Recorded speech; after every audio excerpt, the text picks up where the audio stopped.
Primeiro livro de Samuel, capítulo 4.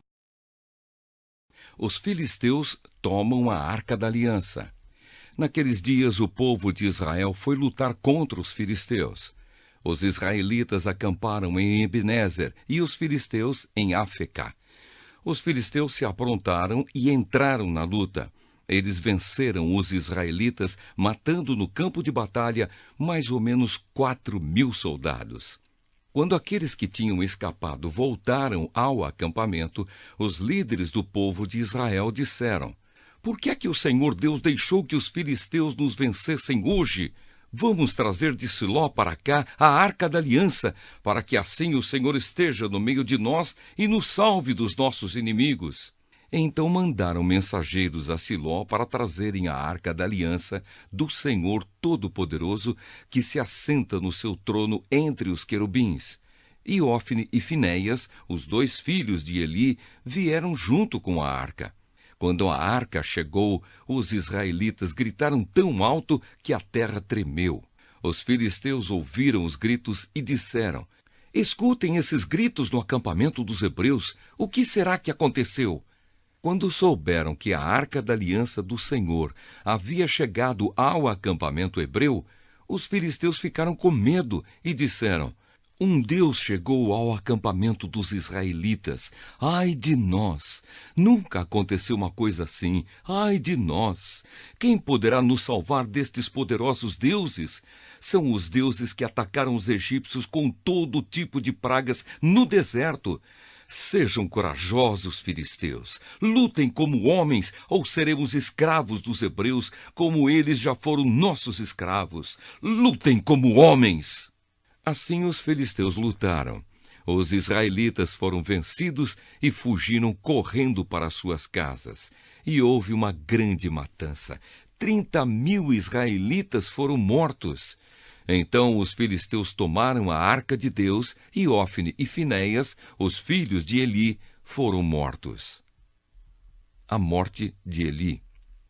Um homem da tribo de Benjamim correu desde o campo de batalha até Siló e chegou lá no mesmo dia.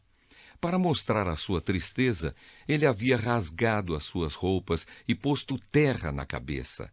Eli estava sentado numa cadeira perto da estrada, esperando. Ele estava muito preocupado com a Arca da Aliança. Quando o homem deu a notícia, toda a gente da cidade ficou apavorada e começou a chorar alto. Eli ouviu os gritos e perguntou: "Que barulho é esse?" Então o homem correu para contar as notícias a Eli. Eli estava com 98 anos e completamente cego. O homem disse: "Eu fugi da batalha e hoje mesmo vim correndo de lá até aqui." "O que aconteceu, meu filho?" perguntou Eli. "O povo de Israel fugiu dos filisteus", respondeu o mensageiro.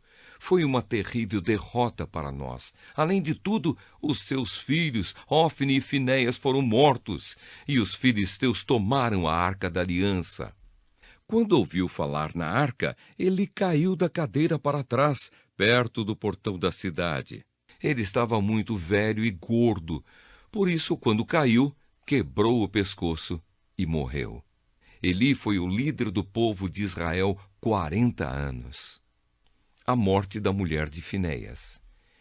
A nora de Eli, a mulher de Finéias, estava grávida e já quase na época de ter a criança.